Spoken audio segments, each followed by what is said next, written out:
안녕하세요. 오늘은 제가 전원주택 보일러실을 한번 공개하도록 하겠습니다.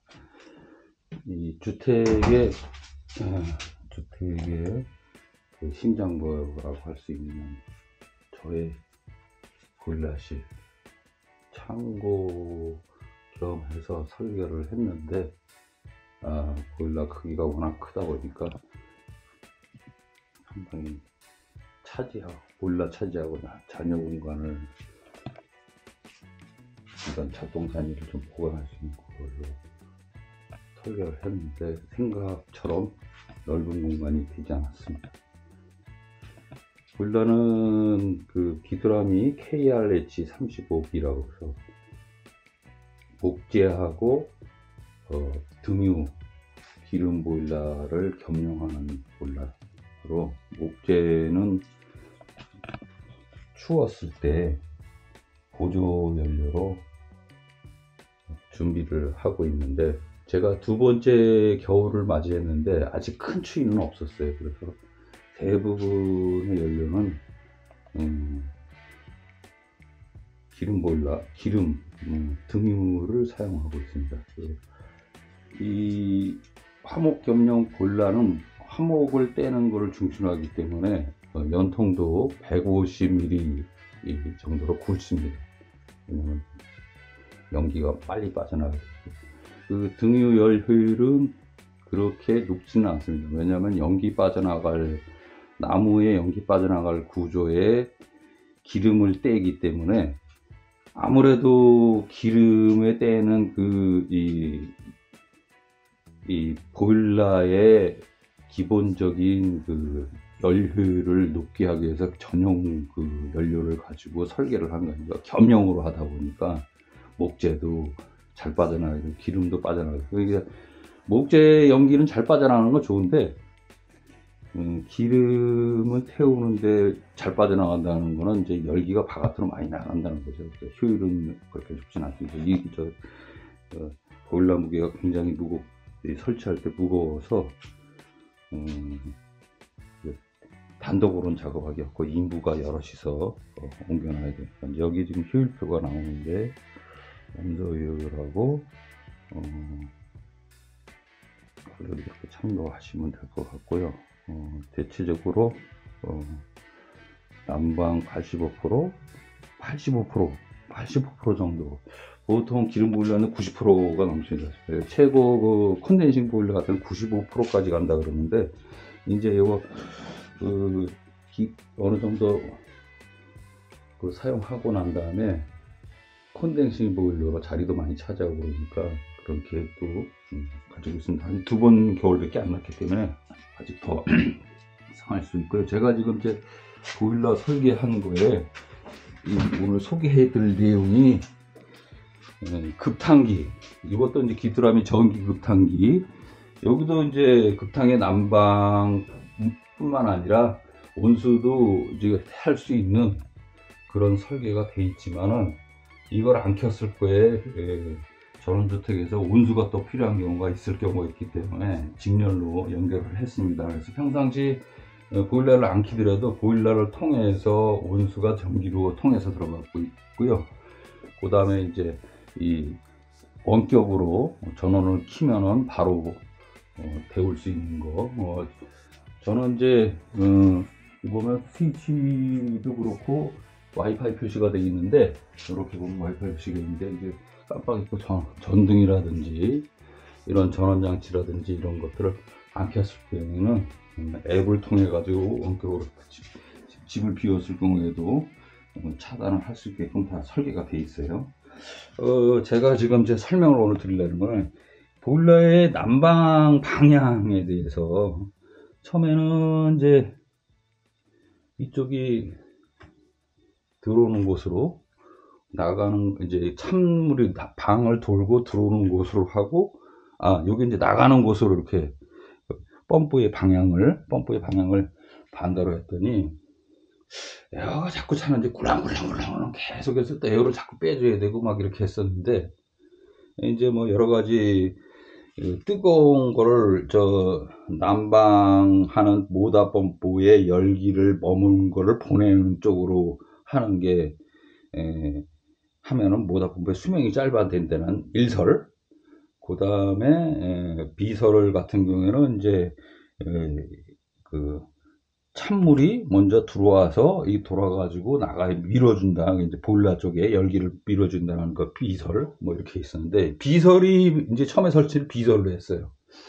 했더니 이제 저쪽에 흡입구하고 펌프 밀어주는데 이 속에 이제 탱크가 있어, 물탱크가 있을 거 아닙니까? 물탱크로 밀어주다 보니까 이 흡입하는데 서지 탱크처럼 돼 있는 구조가 아니다 보니까 아무래도 이게 다 빨아들이는 그 힘은 센데 빨아오지를 않잖아요. 그러다 보니까 에어가 자꾸 차거나 아니면 다 밀어주는 힘이 이제 뭐다 아무리 세다 그래도 이제 흡입하는데 자꾸 이제 떨거덕 그 소리가 나거나 에어를 좀 빼줘야 돼. 어딘가에서 자꾸 에어가 자꾸 들어가는 건지 이제 이음새라든지 이런 건지, 그건 이제 물 새는 데는 없는데 하여튼 그렇게 해서 바꿔서 뜨거운 거가 온수를 거쳐서 하는 거하고 찬 거가 이렇게 된 거하고 바꿔서 두 가지를 테스트를 해봤는데, 처음에는 찬 거 더운 거 뭐 구분이 되는데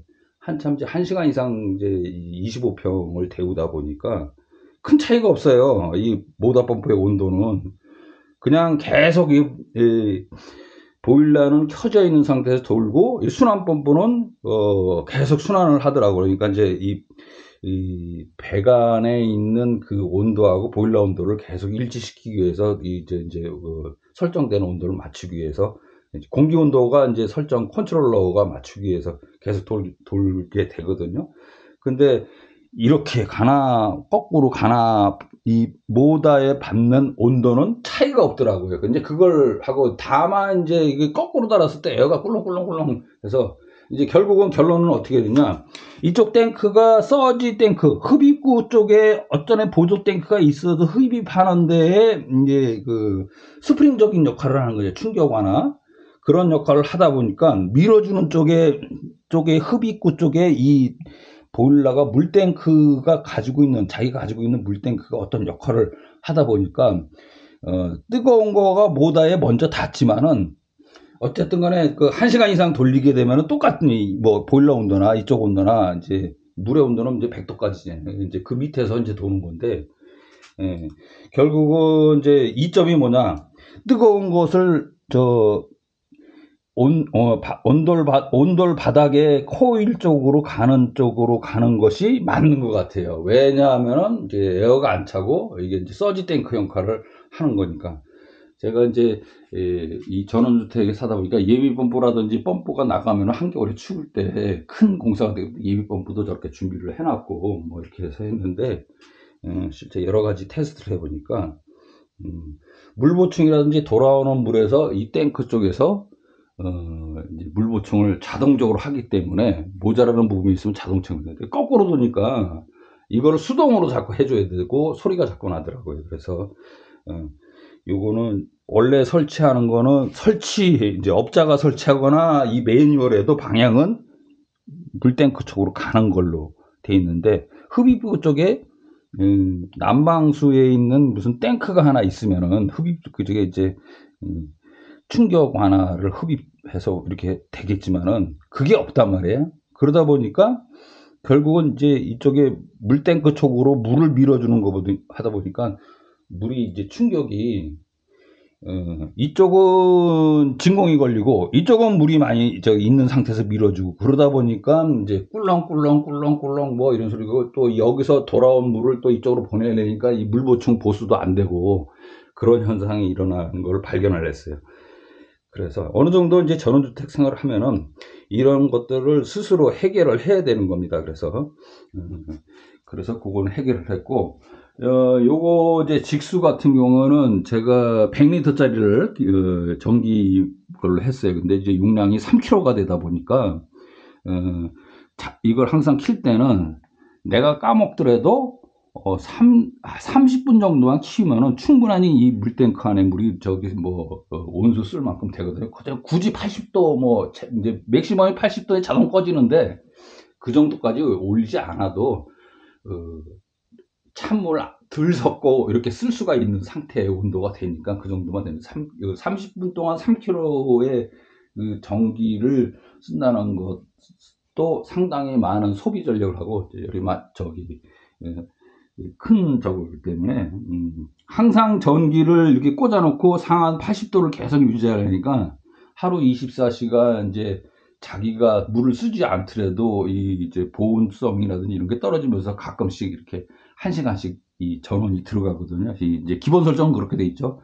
그러니까 전력 요금이 많이 나오기 때문에 평상시에는 원격으로 해가지고 끕니다. 그러니까 이제 와이파이죠. 우리 여기 집의 시스템에 스위치들이 전부 다 와이파이로 돼 있어요. 이제 왜 그렇게 설계를 했냐면은 제가 다 이제 나중에 집 저거 받고 나서 그 스위치들을 전부 다 그랬는데, 왜냐면 이제 자전거 타러 간다든지 집을 외출을 한다든지 집에 비어 있는 시간들이 있기 때문에 전기라든지 이런 장치들, 전원부 이런 부분들을 원격으로 깜빡이는 거 있으면은 굳이 집에 안 와서 스위치 손으로 안 내리고 원격으로도 끌 수 있게끔 이렇게 설계가 되어 있고요. 지금 이 화목 보일러 같은 경우에는 단점이 뭐냐면 젤을 항상 사용하고 나서 꺼내줘야 되는 그런 불편이 있습니다. 그래서 그걸 이제 열고 이제 이렇게 해야 되는 그런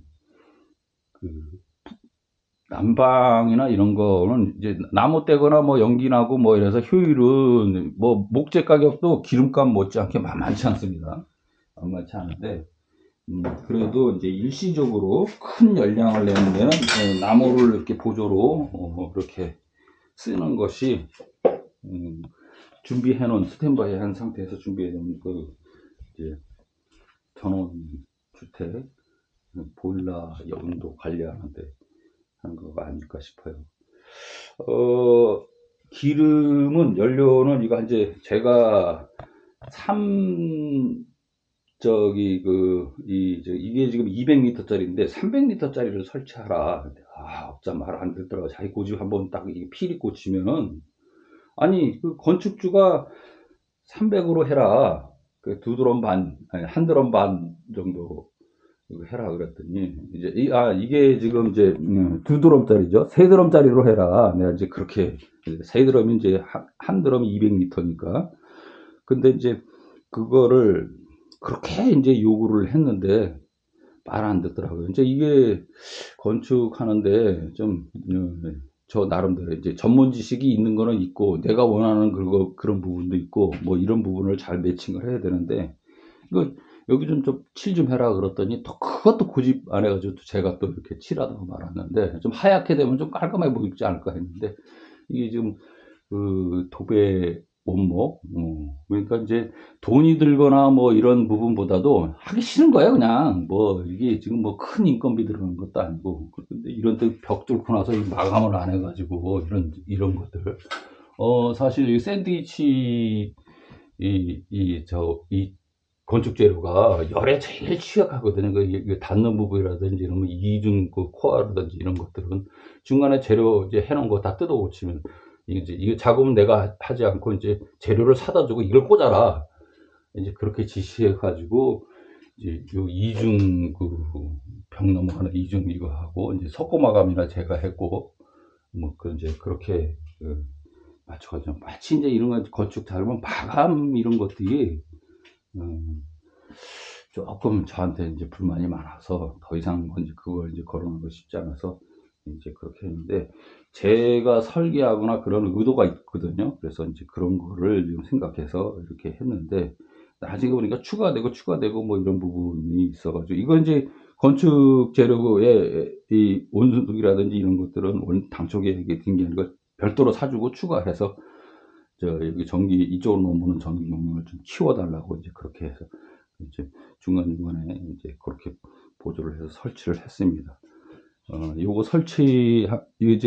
이거는 이제 여기 지금 마그네슘 양극봉이라고 되어 있는데, 이제 찾아보니까 이제 몇 년에 한 번씩 열을 발생시키는 그 코어 그 축을 그 소모품이라고요. 이제 그거를 갈아주는 그런 작업에는 특별하게 손댈 게 없는 것 같습니다.